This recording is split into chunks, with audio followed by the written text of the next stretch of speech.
এখন নবী সাল্লাল্লাহু আলাইহি ওয়াসাল্লাম জিজ্ঞাসা করছেন উনি কে? জিবরাইল আলাইহিস সালাম বলছেন উনি হচ্ছেন নবী মূসা আলাইহিস সালাম। আল্লাহ পাক কিভাবে এটা করলেন আল্লাহ ভালো জানেন, এটা আমরা ব্যাখ্যা করতে পারবো না। নবী মূসা আলাইহিস সালাম নামাজ পড়ছেন, আরেকজনকে দেখলেন তার গড়ন কিছুটা মাঝারি ধরনের, চুলগুলো হচ্ছে সিল্কি মানে স্ট্রেট চুল, লম্বা এবং সোনালী রঙের। কি রঙের? সোনালী। এবং গায়ের কালারটা হচ্ছে সাদা এবং লালের মিশ্রণে গঠিত। নবীজি জিজ্ঞাসা করলেন উনি কে? তাকে বলা হচ্ছে উনি হচ্ছেন নবী ঈসা আলাইহিস সালাম।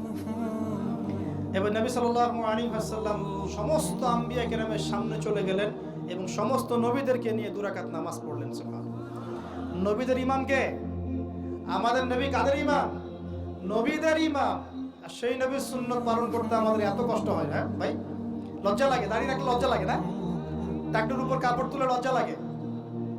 আস্তাগফিরুল্লাহ, আল্লাহ আমাদেরকে মাফ করুক। আমরা সর্বশ্রেষ্ঠ মানুষের উম্মত, সর্বশ্রেষ্ঠ নবীর উম্মত। আল্লাহ পাক আমাদেরকে যোগ্য উম্মত হওয়ার তৌফিক দান করুন। নবীজি নামাজ